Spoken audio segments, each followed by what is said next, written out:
From the blackest corners of your mind, they call, pulling you deep into shadow, twisting your senses, keeping you from sleep. It's time to face your darkest fears. This is Tales to Terrify.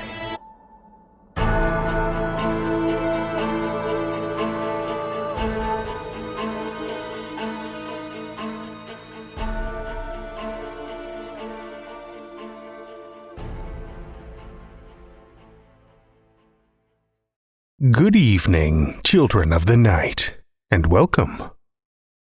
Well, our flash fiction contest is officially closed. It feels a little strange to not have any submissions to harass you about. We'll be taking the next several weeks to review, rate, and select our winners. We received almost 50 stories this time around, and based on preliminary reviews, this may be the most consistently highly rated contest we've had so far. There are some absolute pearls in there. So, again, thank you to everyone who dove in for a swim in our murky waters. I can't wait to share some of the horrors they've dredged up from the deep with you, children of the night. But while you'll have to wait a little while for that yet, we've got something to tide you over. One longer tale tonight from author John Mavin. A past nominee for both the Aurora Award and the Journey Prize, John Mavin is the author of Rage. He's taught creative writing at Capilano University, Simon Fraser University, the University of British Columbia with New Shoots, and at the Learning Exchange in Vancouver's downtown East Side. You can visit him at his website, johnmavin.com. Children of the night, listen with me to John Mavin's Restraint, first published in Speculative North, issue number 2, August 2020.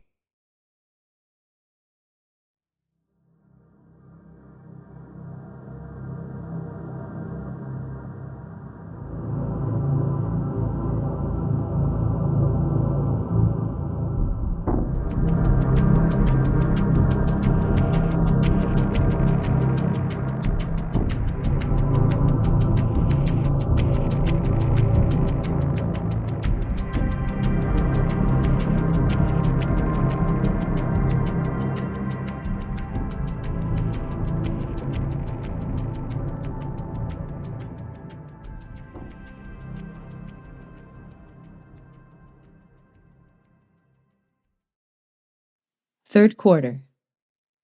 Friday, March 13th.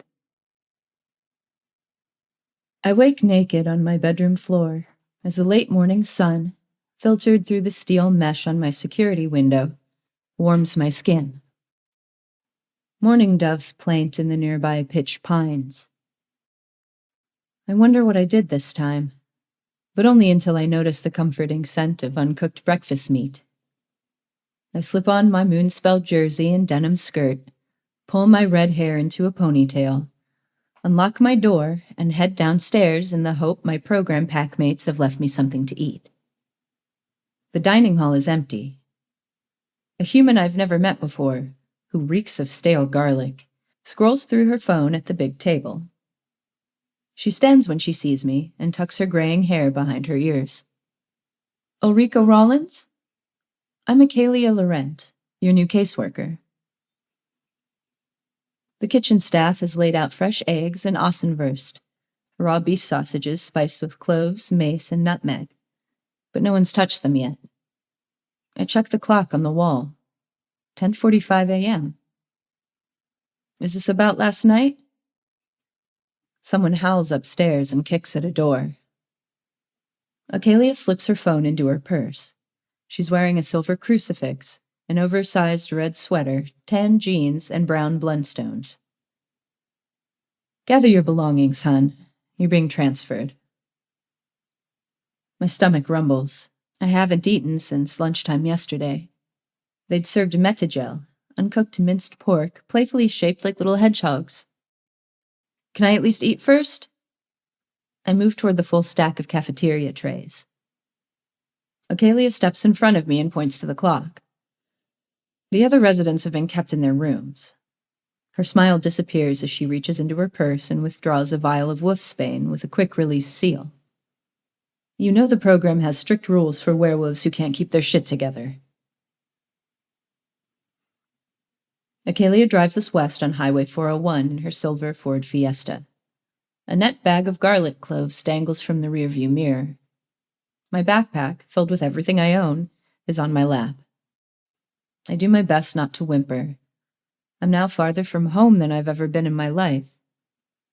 We left Gananoque a little over 3 hours ago, and we're now passing Pearson Airport in Toronto.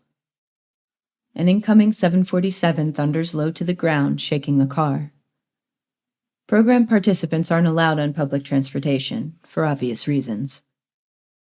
Acalia grips the wheel at 9 3.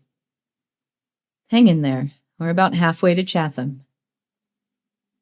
I swallow the last of the beef jerky she'd given me and reach for my phone in my back pocket, only to find the battery dead.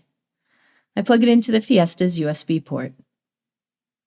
I don't even know what I did. Acalia raises her eyebrows.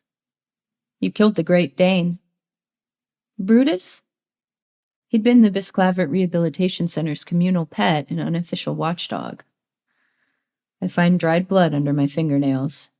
A half-remembered image of Brutus trying to hump my leg flashes.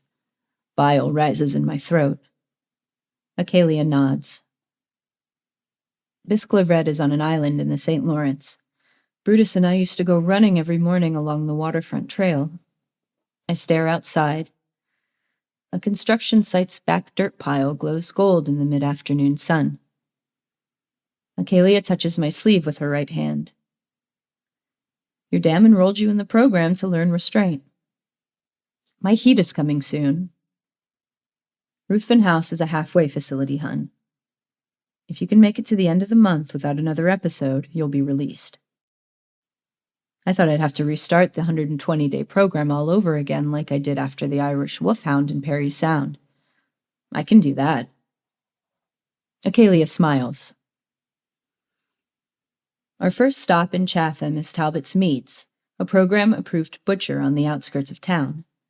As we wait for Mr. Talbot to finish with his last customer, a woman smelling of eucalyptus shampoo in a pinstriped pantsuit, Acalia hands me an envelope filled with vouchers, each printed with the Community Reintegration Program slogan, Disciplined Living for a Sustainable Future. I get to do my own meals? My dam prepares the food for our entire pack. Acalia nods and waits until Eucalyptus Woman leaves before flipping the closed sign and locking the door. Like the other residents at Ruthven House, repeated exposure to the local human population is now part of your rehabilitation. I smile and give Mr. Talbot a voucher. What can I get you? Mr. Talbot is a balding man in a white apron stiff with the scent of cold blood.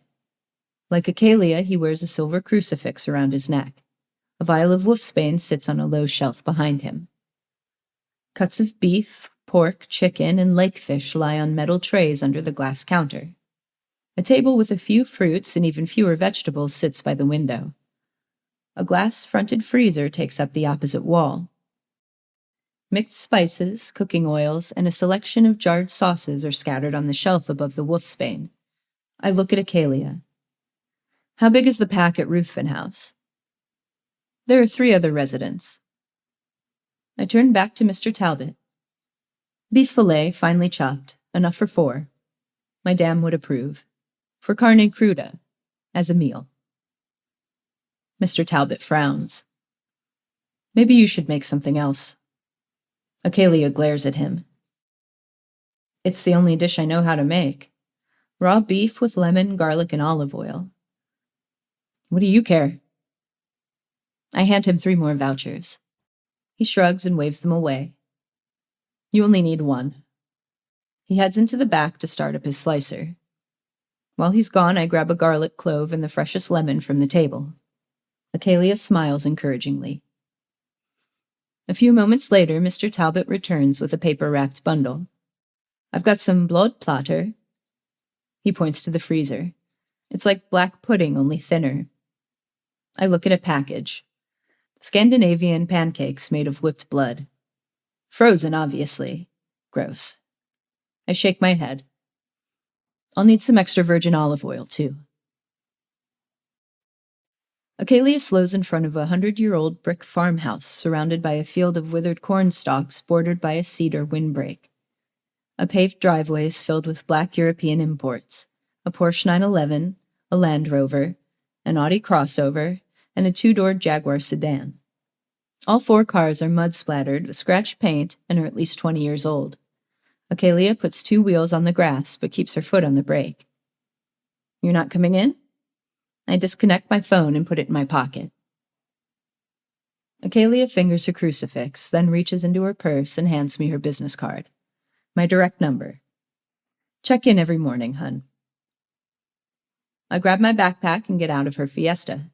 The rural air is heavy with the tang of frozen manure underlaid with creosote. Acalia waves once, pulls back onto the gravel, and speeds away. The front door is boarded up, so I wind my way through the cars and enter the side door to find a darkened kitchen sharp with the scent of bleach. Drawn blackout curtains cover the windows. I find a light switch and close the door behind me. A communal fridge, a stove, a table with 4 chairs and a sink, all dented and scratched and at least 30 years out of date, furnish the room. There is no dishwasher. Buckled linoleum covers the floor. One closed door with light peeking from underneath leads deeper into the house. A second door is most likely a supply closet. An official program memo is taped to the fridge. To reduce food order, meal preparation to begin no more than 1 hour before meal times. From a schedule hanging on a stained corkboard, I see dinner has been set for 8 p.m. As it's only 6:30 p.m., I stash my groceries in the fridge and go meet my new packmates. I open the door to the common room and am shocked to discover Ruthven House doesn't have a pack at all. The 3 other residents, 2 males and a female, are perfumed vampires, rancid with the scents of sandalwood, vanilla, and rose oil. All are tall, blonde, wear tight black turtleneck sweaters, and have the palest skin I've ever seen. None look a day over 22. Sandalwood wears wool trousers and reclines in a battered easy chair reading a musty book. Vanilla and Rose Oil sit in front of a stained Chesterfield and appear to be making crank calls with a Ouija board. The floor is carpeted in orange shag. A video camera rests on an old-style television cabinet, recording their game as a disembodied voice sobs. "Leave me alone!" Blackout curtains seal the windows. An assortment of floor lamps light the room. I clear my throat. Hello? Sandalwood glances up from his book. Stoker's Dracula. That is far enough. His accent is thick and comes from Sweden. Stay. The others look up. All 3 have eyes the color of glowing sapphires. I let the kitchen door swing shut behind me. I'm Ulrika. Acalia dropped me off. Rose Oil, the female, wrinkles her nose. Fout klart. You are stinking of garlic.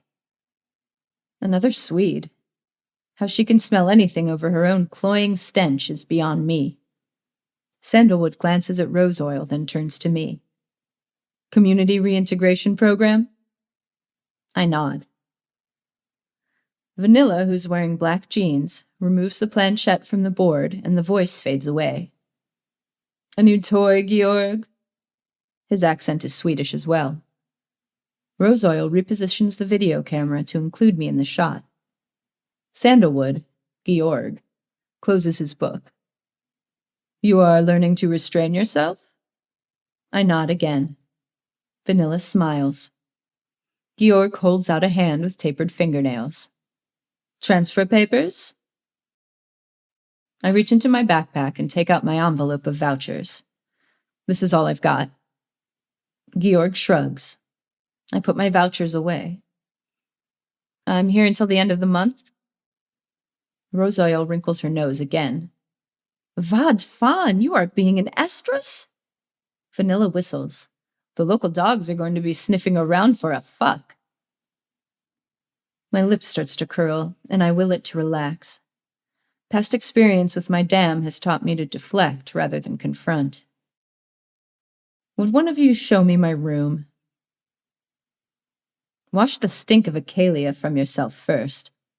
Georg reopens his book, and do not come down until meal preparation time.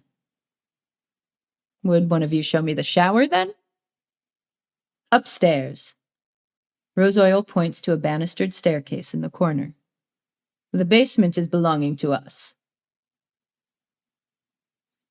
I find the bathroom just off the second-floor landing. Dust and mold coat the cracked ceramic tiles. Spiderwebs shroud a clawfoot tub, a pedestal sink, and a toilet with an overhead cistern, all porcelain enameled cast iron. Rust stains everything in sight. There is no shower. I open the taps. The sharp smell of sulfur flows with the brown trickle of water. After a few minutes, the water clears, and I wipe the tub down with a washcloth I'd brought from Bisclaveret. A few more minutes and the hot water kicks in. I can't find a drain stopper, so I stuff a second Bisclaveret washcloth in the drain, fill the tub, and take a quick bath. When I'm done, I dry myself with a towel, also from Bisclaveret, then get dressed in my jeans and a black t-shirt. I wrap my hair in the towel, collect my washcloths, and go looking for my room. The rest of the second floor is empty. I climb to the third floor and find a garret equipped with a portable cot, a water-stained wardrobe, and musty velvet blackout curtains. An army surplus blanket and a pair of frayed sheets are folded under a flattened pillow. My dorm room at Bisclaveret was ostentatious in comparison, but at least the door looks new. It's got reinforced hinges, a deadbolt, and steel strike plates, standard program issue, so I should be safe enough. A gleaming key sits in the lock. I pull my hair into a ponytail, hang my towel and washcloths on a hook, and transfer my things to the wardrobe. My stomach rumbles. It's 7 p.m. I grab the key and go downstairs. The Swedes are still in the common room. I put on a smile I don't feel. I'll make dinner tonight. Rosoil resets the Ouija board for another call. You are coming back too early. Georg doesn't look up from his book. The program mandates a strict schedule. I check my phone, 7:05 p.m. I was sure I'd read the schedule and warning sign correctly. Vanilla smirks. Your fur didn't clog the drain, did it? I slip into the kitchen. The schedule still says dinner is set for 8 p.m., but the program sign has been altered in red ink. To reduce food order, meal preparation to begin no more than 1/2 hour before meal times. No dog food allowed. My lip starts to curl again, so I decide to give myself a tour of the grounds for the next half hour. In the backyard, I find a wooden swing set, a dormant vegetable garden, a concrete bird bath, and a pair of green plastic garbage bins. A 10-speed bike with underinflated tires leans against the swing set. I'd like to call home, but my first caseworker blocked my phone when I joined the program. Any contact with my pack is forbidden. So I pass the time scrolling through old photos. My litter mates Randall and Lowell howling at a mid-morning moon during an all-pack hunt on Opeongo Island. My sire sunning himself on the shores of Lake Lavielle. My dam scowling at the Algonquin Visitors Center when my first caseworker took me away. I stay out until the sun sets at 7:30 p.m. I'm in the kitchen making a vampire-friendly carne cruda, no garlic, when the Swedes come in. I've already set the table for 4. I hold up my mixing bowl. I hope you're hungry. Georg's copy of Dracula is tucked under his arm. He pulls out a chair for Rosoil. She shakes her head and moves to the opposite side of the table. Georg blinks, then sits and opens his book. Rosoil flares her nostrils at me. Din jävla idiot! I cock my head. What? She points at the garlic clove I left on the counter. That! Sorry. I scoop the garlic up and drop it into the garbage under the sink. She bares her fangs. Nay! Is not being good enough. Vanilla opens the fridge and takes out 2 containers stamped with Talbot's Meats logos. Svartsopa and Blodkorv, blood soup and sausages. He empties them into a saucepan and skillet to reheat on the stove, then points to the outside door. Get rid of the garlic. Sorry. I grab the whole garbage bag and run it out to the bins in the backyard. When I return, the Swedes are already eating. My place setting has been removed, and Rose Oil's feet are propped on the empty chair. I grab my mixing bowl and approach the table. Acalia didn't tell me you weren't wolves. Vanilla slurps his soup and looks to Georg, pointedly ignoring me. There's a Friday the 13th marathon playing across the border in Detroit. I clear my throat. May I sit? Rose Oil keeps her feet on the chair. That will be being fun, Jan. Georg sighs. Mary liked films. He turns a page. Vanilla, Jan, grins and has another slurp of soup. I take my mixing bowl to the common room. I sit on the Chesterfield and turn on the television. A meteorologist in a too tight purple dress reviews the local forecast. The sky will be clouding over before moonrise with a 10% chance of overnight snow. When I've had my fill, I return to the kitchen. I stretch saran wrap over my leftovers and store them in the fridge. Jan points to the corkboard. Check the chore chart. The Swedes have added my name, crossing off Georg's. My duties include taking out the garbage every night, sweeping the kitchen floor, keeping myself odor-free, and never bringing garlic into the house again, all written in a feminine cursive. From the chart, I learn Rose Oil's name is Carolina. Jan smirks. My dam would tell me not to make a fuss. A little hazing couldn't possibly hurt me. I fake a smile, then open the supply closet. Stacked around a well-used washer and mismatched dryer are cartons filled with disinfectant wipes, powdered cleanser, bleach, spot remover, a broom, a dustpan, and an upright vacuum. I grab the broom and dustpan. I'm emptying the dustpan into an outside bin when the Swedes start their cars. Georg, the Land Rover, Carolina, the crossover, and Jan, the Porsche. Engines roar and gravel spits as they race into the twilight. I go back inside, climb the stairs, and lock the door to my garret. I check my curtains to make sure I won't be tempted by the moon if the meteorologist miscalculated, and smile when I find steel bars protecting my windows. Waning Crescent, Tuesday, March 17. I wake just before noon. Last night while I did my laundry, Georg lectured me on how my daytime movements were creaking the floorboards over his basement vault and disturbing his diurnal torpor. He sounded just like my dam. I promised to be more considerate. As of today, I've got exactly 2 weeks left in the program. I open my curtains. The moon is up. I dress quickly in my running gear and tiptoe outside. The Swedes' cars still fill the driveway, so I stretch on the road where loose gravel digs into my thighs. I brush it off, attach my earbuds to my phone, and crank Metallica. It's getting warmer, and the organic scent of thawing dirt has joined the mix of last year's manure and creosote. To the east lies a set of railway tracks. To the west, the county highway. Both Chatham and Talbot's Meats are to the north. I run back and forth between the highway and the tracks 4 times. I call Acalia as I begin my cool-down. Are the others too much for you, hun? Nothing I can't handle. My dam would be proud. After my bath, I sneak downstairs for another look at the chore chart. The Swedes have altered it again, this time erasing Carolina's name. Along with my other duties, I now have to wash everyone's dishes, vacuum the common room, quit shedding on the furniture, and stop barking at passing cars. I scratch the last 2 off the list and grab the vacuum from the closet. I bang the first few walls with the vacuum, but stop when I realize I'm being petulant. My dam says it's one of my worst traits. I finish the rest of my chores as quietly as I can. When I'm done, I carry the 10-speed into town and inflate the tires at a gas station. Then I go to Talbot's to discuss dinner options that don't include garlic.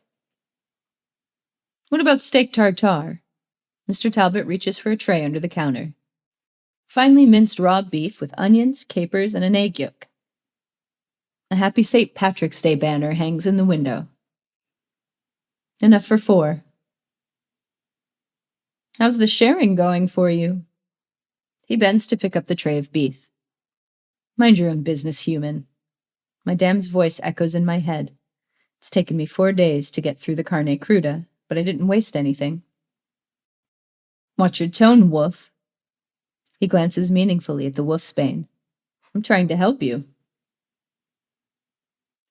I'm in the kitchen slicing onions when the Swedes emerge, blurry-eyed, from the basement at sunset. Georg wears his usual black turtleneck and wool trousers. He's finished Stoker and is on to Polidori's The Vampire, A Tale. Both Carolina and Jan wear green, she in a polyester mini dress with striped thigh-high stockings, he in a sequined vest, puffed tie, and a plastic top hat complete with an oversized felt shamrock. Carolina sets the table for 3. Dinyavla, idiot. You will be vacuuming at night next time. I cringe. I'm sorry. My dam says I constantly shit on those around me. I slide the onions into my mixing bowl. I think you'll like what I'm making tonight. Jan takes a package of blood platter from the freezer. Jesus, Mary and Joseph, you really are an Egypt. We've told you we won't eat with you 4 days running. His put-on Irish accent is borderline offensive. Don't you want something fresh? Lassie, we'll never eat with the likes of you. Jan whistles a jig as he gets out a skillet. Ever. Georg pulls out a chair for Carolina, but as usual, she sits on the opposite side of the table and props her feet on the chair, which should be mine. His shoulders slump as he opens Polidori. I carry my dinner to the common room. The meteorologist warns of a 25% chance of overnight freezing rain. She slipped a green t-shirt over her dress, which renders her torso invisible. She giggles, then explains the green screen effect should appease those viewers who complain about her standing in front of their town on the map. New moon, Friday, March 20. Jan's Porsche has been missing since Wednesday morning, so there's room to stretch on the paved driveway. Rejuvenating grass joins the manure medley as the creosote underlay disappears. I'm at the railway tracks when I notice a sanguineous secretion running down my thighs, a sign my heat will be coming in a few days. I sprint back to the house, clean myself as fast as I can, and stuff a washcloth in my underwear. My dam has always encouraged self-reliance.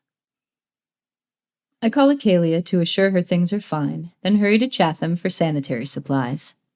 I visit Mr. Talbot to put on a pad and a new pair of leak-proof underwear in his bathroom. You ever tried kitfo? Mr. Talbot asks when I come out. What's that? Ethiopian. Minced raw beef marinated in a chili-based spice blend. My stomach rumbles. I'll take enough for 1. I hand him a voucher. Mr. Talbot smiles. Given up on the night crawlers? I nod. How do I make it? I reach for my phone to look up the recipe, but it's not in my pocket. I must have left it in my room. Mr. Talbot writes the recipe on a piece of paper and gives it to me. The Swedes are in the common room when I get back, again dressed in black turtlenecks and swimming in perfume. Georg reads Le Fanu's Carmilla in his chair. Carolina has connected her camera to her laptop and is editing video files on the Chesterfield. Jan is playing Warren Zevon's Werewolves of London on an audio dock perched on the television cabinet. He's been wearing medical tape on his forehead since crashing the Porsche Tuesday night. I fake a smile. Hello. Carolina pinches her nose. Du stinker! Georg doesn't even bother looking up. Bathe. Jan rubs between his legs and pretends to whimper. Bite me. I cross the room to mute Jan's audio dock and stop. The dock is attached to my phone. I rip out the cable. Never touch my stuff again. Carolina and Jan wiggle their hands in feigned fear. Ooh. Georg closes his book. What consequence do you propose? I will myself to relax. Their strength doesn't rely on a shapeshift, and today is the new moon. I take another bath, then lock myself in my garret where I insert a menstrual cup, put on a fresh pair of leak-proof underwear, and curl up on my cot. Waxing Crescent, Monday, March 23rd. The Swedes took Jan's name off the chore chart last night. Now I've got to do the meal prep and cooking for everyone. I'm also required to bleach the kitchen after every meal, stop burying bones in the yard, and quit licking myself in the common room. When I open the door for my run, I'm hit hard with the scent of unneutered male Doberman Pinscher. He's locked in a prefab chain-link run where the vegetable garden used to be. He barks when he catches my scent. His tail stub wags. His cropped ears perk. I do my best to ignore him and stretch on the paved driveway. Carolina's Audi is now gone, too. Only Georg's Land Rover and the Jaguar, which I've never seen them use, are left. I listen to Ozzy on a double run, out to the tracks, then back to the highway 8 times. My dam likes Ozzy, and she never exposes her belly to anyone, ever. And no one dares cross her, ever. Not even my sire. I get back to Ruthven House, have a quick bath, say nothing to Acalia at check-in, and visit Mr. Talbot. He recommends carpaccio, thin slivers of raw beef drizzled with mustard sauce. Do you want me to slice it for you, Ulrika? No, thank you. I hand him a voucher and slide my wrapped groceries into my pack. I want to do it myself. As I slice my beef in the kitchen, I intentionally drop a metal bowl on the floor and stomp my feet on the linoleum. With a Doberman in the yard, I don't have any trouble suppressing my guilt. I have to drop the bowl 3 more times before the Swedes appear at 5 p.m., long before the new meal prep time of 7:45 p.m. My beef smells wonderful. Georg folds his arms across his chest. Carolina wrinkles her nose as she stands in the common room doorway. Helvete! You are smelling like a used tampon. Jan, who's wearing dark sunglasses, points to the food odors sign as he moves to block the outside door. I whistle the tune from Werewolves of London and keep slicing my carpaccio. Jan takes off his sunglasses and winces. Both of his eyebrows are ragged and held together with fresh medical tape. He tries to glare at me. I set down my knife, but keep whistling.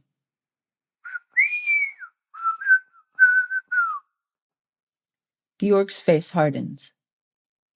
What are you doing?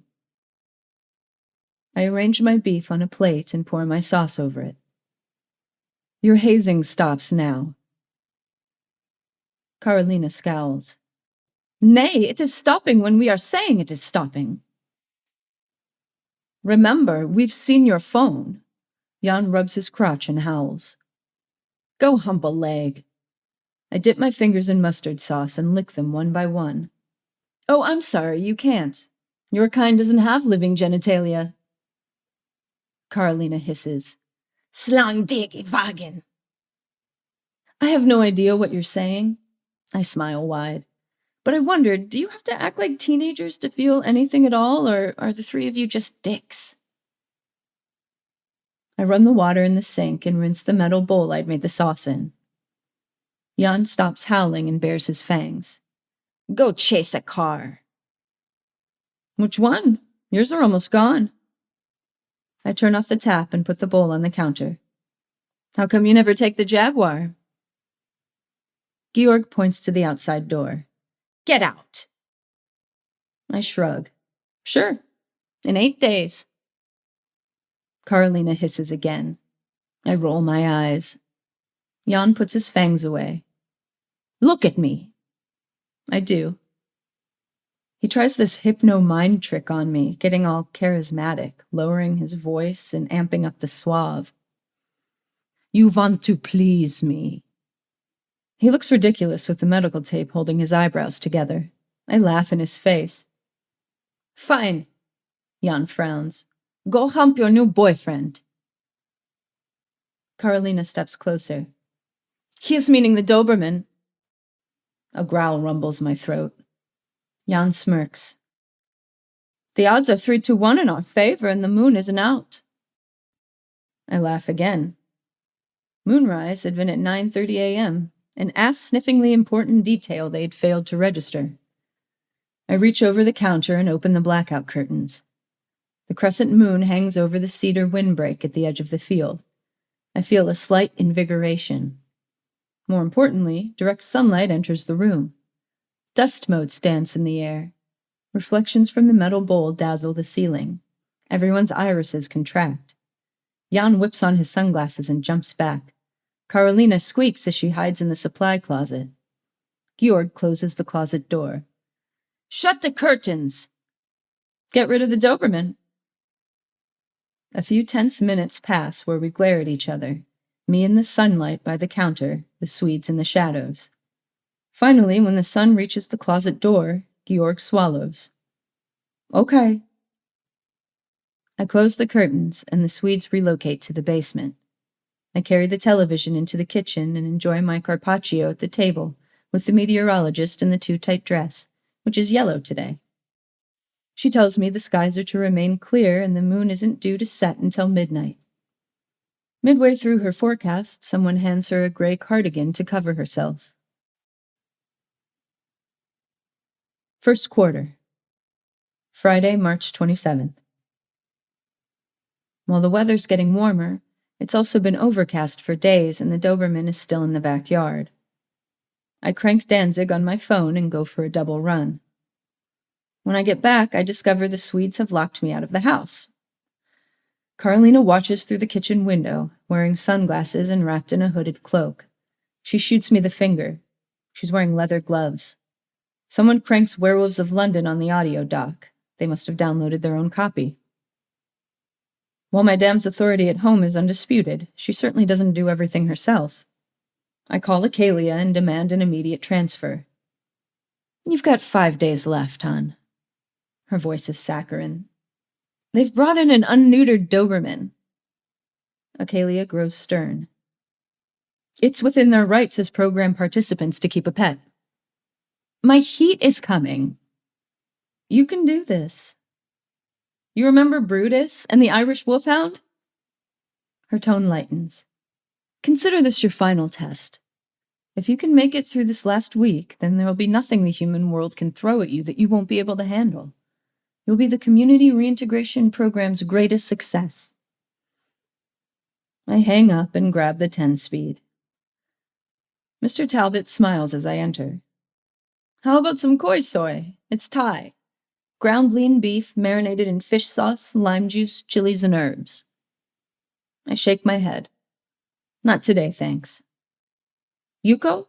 Korean beef fillet sliced into matchsticks, then marinated in soy sauce, sugar, and sesame oil. Flavor it with spring onions and sesame seeds and serve with a raw egg yolk on top. Too complicated.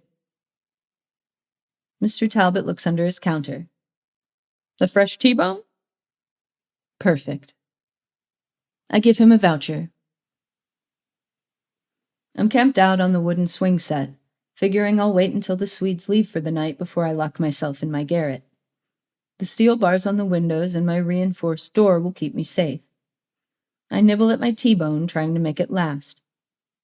Even without seasonings, it tastes awesome. Some crows land in the field to peck at desiccated corn cobs.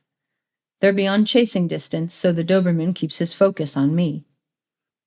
After a while, he starts to whine. He really wants my dinner, or to make friends, I'm not sure which. I toss him the bone after I finish, and he settles down for a good gnaw. The Swedes don't come out of the house until twilight is over and true night has begun. They all climb into the Land Rover and speed off towards Chatham. The scent of their exhaust hangs heavy in the air. I wait until I can no longer see their brake lights, then I go inside, gather all the blodplatter, Svartsopa, and bloodkorv from the fridge and throw it out. Then I take an hour-long bath, reinsert my cup, put on some clean underwear, and head to my garret. My blackout curtains are gone. My bedding is missing too. The sheets, the blanket, and my pillow. My bisclavert towel unravels from my head, but before I can turn around, my door slams shut. The Swedes seal it by driving nails through the door frame. From beneath my cot, the Doberman whines. I growl and punch the door, but of course it won't budge as it's reinforced to program specs. Then I notice the large jug of water and a giant bag of kibble on the floor. Waxing gibbous, Tuesday, March 31st. I wake at dawn to the strong scent of cowering Doberman. I open my eyes and blink into the sunlight streaming through my bare windows. I check my leak-proof underwear, no fresh blood. I pull out my cup. My secretions are running clear. I'm now in full estrus. I punch the door. "Let me out of here!" Squeaking noises like a puppy's chew toy are my only reply. The Doberman whimpers from under my cot. I kick the door, but it barely even rocks. My dam always ridiculed my tantrums, recounting them with relish over packed dinners. I swallow my anger. Today is my last day in the program. I can do this. On the other side of my door, the Swedes start whistling.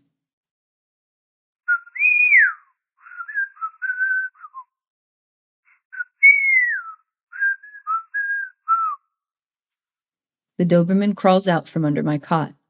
I growl and point at the floor. He sits immediately. I check the weather on my phone. Moonrise isn't until 4:30 p.m. The Swedes stop whistling at sunset. The first door opens and closes. A few minutes later, they come around to the backyard. Silver moonlight bathes the recently tilled fields. Carolina balances her video camera on the empty dog run and points it at my windows. "Hey! You will be smiling now!" Jan holds up the squeak toy. It's a rubber novelty penis, complete with a cartoon face. "Show the world what a depraved slut you really are." I shoot him the finger. Georg floats up and smiles. "Let the Doberman mount you and this will all be over." My lip curls. Jan floats up and taps my window glass. "Get her, Remus! Come on, boy!" The Doberman, Remus, stands and starts to shake. His penis extends, furless and pink. I feel an overwhelming urge to raise my hindquarters. I almost puke. "Sit!" Remus turns in a circle. "Now!" He whimpers once and sits, slowly. I call Acalia. "Get me out of here!" She tisks.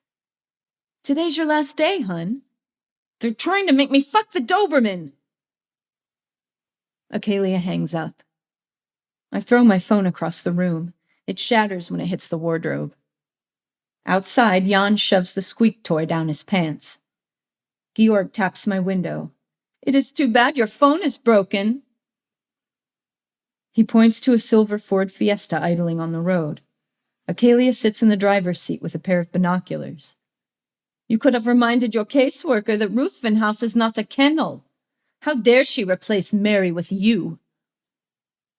I kick the door again. "Who the fuck is Mary?" Georg's face hardens. He turns to Carolina. She shakes her head. Remus licks his lips and gets to his feet.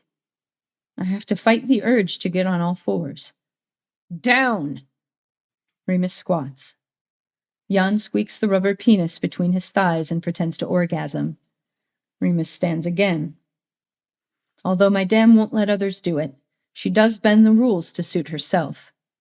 Maybe that's what I'm supposed to learn.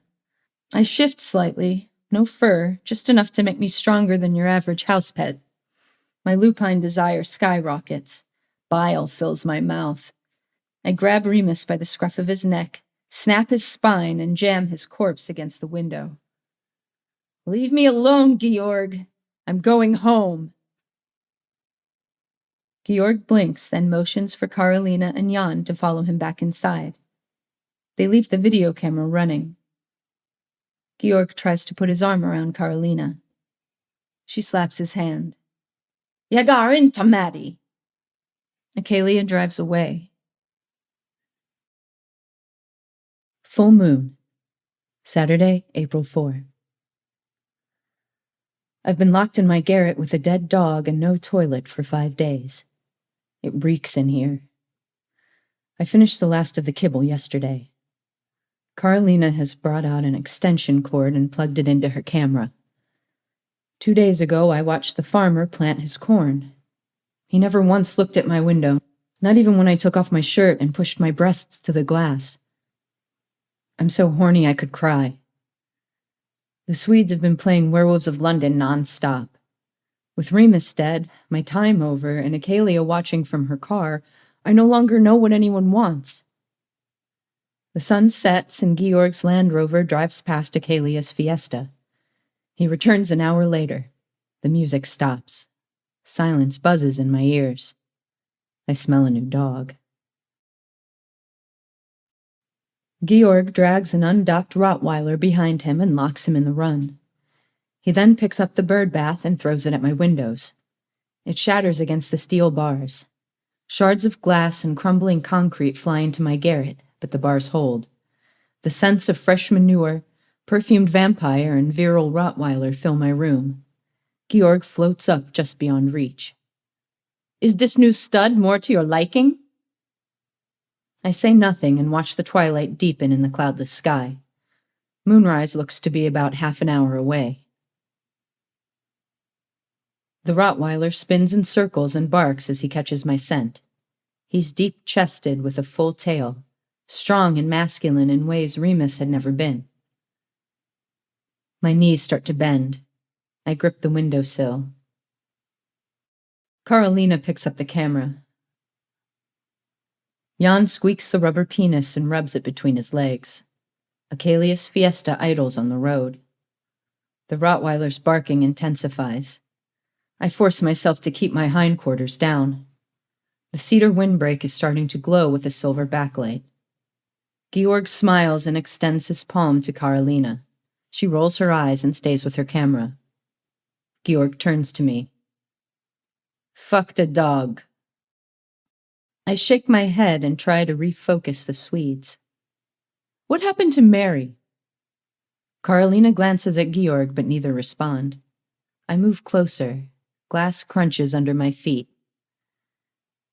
Eventually, Jan stops squeaking the rubber penis. "She couldn't handle the boredom." "What's that got to do with anything?" Carolina scowls. Jan takes a deep breath. "Suicide." I grip the bars. "Why do you stay in the program, then?" Georg bites his lip. Carolina shakes her head. "Det finns inget daligt vader. Bara daliga kläder. Everything we are doing is being viewed and judged. It is being like the hunting of witches again." Jan glances at Georg. "We've even allowed ourselves to become domesticated." I roll my eyes. When was the last time any of you tasted living blood? Carolina wrinkles her nose. "Ingen aning. We could be asking you the same thing." I nod. "Yeah, I agree. We're all pathetic." While we talk, the Rottweiler begins to chew at the chain link. Metal bends. On the road, Acalia continues to watch through her binoculars. Carolina points to where the moon is rising. "See? If you want to be going home, just be giving what we are wanting." My lip curls. "I'm not fucking a dog." "Why not?" Jan throws the rubber penis to the ground. We've seen the messages on your phone. The Bernese Mountain Dog, the Irish Wolfhound, the Great Dane. You've done it before. Many times. I clenched the bars. During my estrus last year, a Bernese Mountain Dog had followed me to our den. When my dam saw him thrusting against my leg as I tried to hold him off, she called me a slut, and I shifted.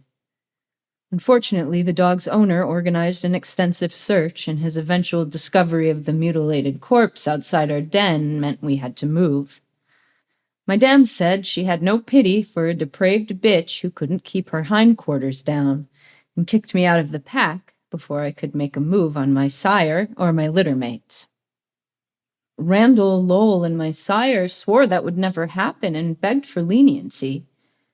Eventually, my dam agreed to the compromise of the community reintegration program. I'd be able to come home only after I'd learned restraint. Jan picks up the rubber penis and squeaks it again. I know you want it. My first placement in Perry Sound ended when a stray Irish wolfhound somehow got onto the property and tried to hump me. I shifted and ripped him apart. Then there was Brutus. I still don't know what turned him on. I release the bars and growl at Jan. You didn't read the complete message threads. For an eternal creature, you have an amazing lack of patience. Enough of this tail chasing. Georg opens the run. He scoops up the Rottweiler and floats up to my window. It is time you met Mars. The Rottweiler, Mars, barks. I step away from the window. Carolina floats up and points her camera into my garret. You will be smiling now. Mars smacks his lips. I start to swoon. Jan laughs and squeaks the rubber penis. The sky brightens. Leave me alone! I will not give in, no matter the full moon, no matter my estrus, no matter my stupid lupine body thinking a Rottweiler is an appropriate sexual partner, no matter these bored and grieving vampires toying with me, or my whacked-out caseworker testing me beyond all reason. I'm going home!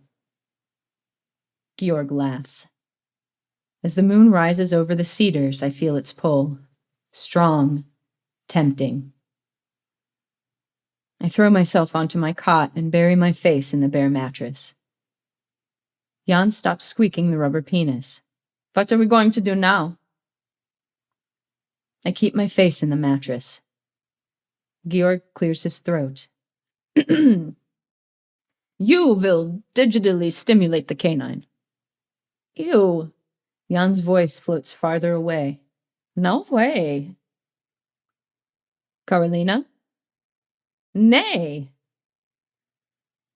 Then I will do it myself. Georg's voice comes closer. Mars barks once more, then begins to whimper. I keep my head down, but can imagine him thrusting into the air as Georg manipulates him. Carolina hisses. Den Snushkomer. I smell prosthetic fluid. I slip to the floor and pull the mattress on top of me. Stop molesting Mars! Then fuck him. Georg's voice is hard as stone. I can't imagine my dam letting herself get caught in a situation like this. But she's not here to help me, and all Acalia does is watch through her binoculars. None of my caseworkers has ever told me how I'm supposed to resist anything. No tips, no suggestions, no 12 steps. This program is so unfair. I should have been done days ago. At this rate, I'll never be allowed to go home. My rage runs cold. I throw off the mattress and get to my feet. Carolina holds her camera steady. Jan floats up and squeaks the rubber penis again. Georg presses Mars to my window. I take off my shirt. Jan rubs his hands together. Mars whimpers. I roll down my shorts, untie my hair, and look Georg in the eye. Is this what you want?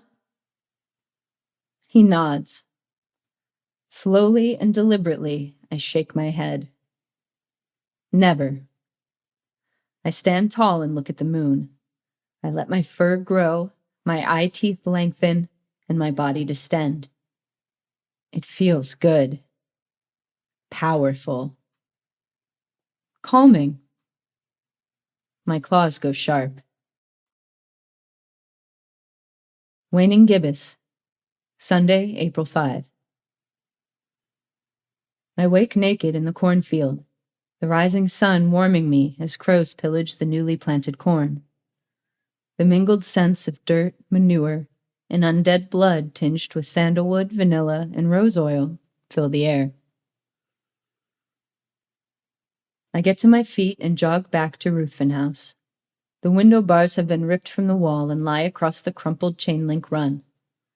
Tufts of red fur flutter in the breeze. Still in shadow, Georg's corpse is impaled on the remains of the swing set, a wooden support beam piercing his chest, and a net bag of garlic cloves stuffed in his mouth. Carolina and Jan's decapitated bodies have been jammed in the garbage bins. The 10-speed has been torn in half. As the sun's rays hit the Swedes' exposed skin, their corpses smoke and crumble to greasy ash. I pick up Carolina's camera and smash it against the brick wall of the house. Mars is nowhere to be found, although his tracks lead me around the house before disappearing across the gravel road and into another cornfield. Acalia's silver Fiesta is in the driveway, upside down with the windshield punched in, lying on top of the Land Rover. Her body is still buckled in her seat, her throat slit with 3 parallel gashes, an unopened vial of wolfsbane clutched in her fist. I find dried blood under my fingernails. I am so fucked. My dam will never forgive me. I reach into the Fiesta and grab Acalia's phone. I call home to apologize for failing the community reintegration program. There's no way I'll get another transfer after this. But a recorded message says the number is no longer in use. I check Acalia's contacts and find my dam's new number, listed with an address in the Muskokas. She answers on the 3rd ring. It's done? It's so good to hear her voice. I choke up and can't even get out a hello. Acalia! My dam's voice turns sharp. Is the little slut dead? I curl my lip. My mind works through the ramifications. My dam had never agreed to a compromise at all. Somehow she must have seen my awakening sexuality as a threat to her dominance. That is so twisted. I grow cold again. I power off the phone and pry the vial of wolfsbane from Acalia's fingers.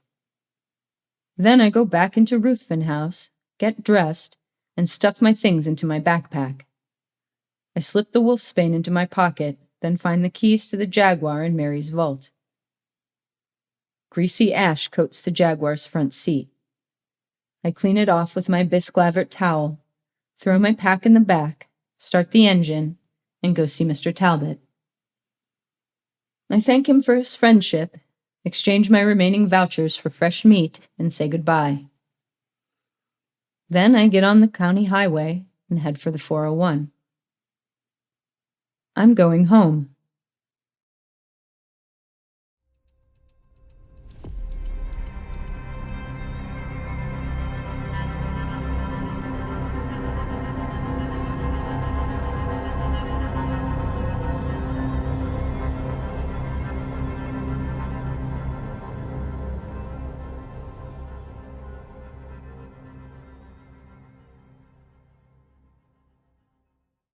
That was John Mavin's Restraint, as read by Amy Paonessa. Amy Paonessa has been the producer and host of The Bloodlust, a horror movie review podcast, since 2014. She has narrated stories for various other podcasts, including Knife Point Horror and the Alexandria Archives. She's thrilled to read for Tales to Terrify, especially because she credits the podcast with reigniting her love of horror fiction. You can contact Amy through her website, thebloodlust.net. Thank you, Amy.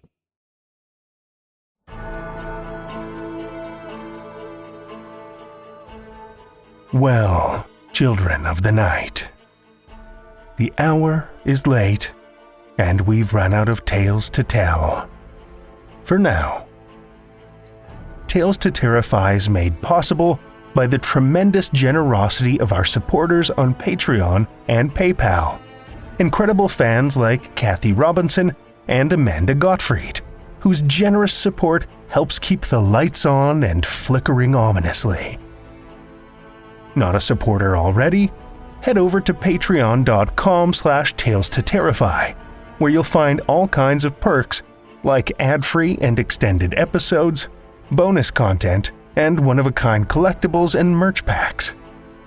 Every dollar goes back into this show to make it as horrific as possible, and we appreciate it so much. Want another way to support the show that doesn't cost a cent? Head over to Stitcher, Podchaser, or Apple Podcasts and leave us a 5-star review. You'll not only put an unnaturally wide smile on our faces, but help new listeners discover our terrifying tales, too. Now you can share your love of the show out in the world with some Tales to Terrify merch. TalesToTerrify.com/merch will take you to our TeePublic store, where we've got a great collection of creepy custom and curated designs that's always growing, so check back often. Tales to Terrify is produced by Seth Williams, Meredith Morgenstern, Andrew Gibson, and myself, Drew Sebastini, with original theme by Nebulous Entertainment. Tales to Terrify is distributed under a Creative Commons Attribution, Non-Commercial, No Derivatives license. Join us again next week as we infect your soul with more Tales to Terrify.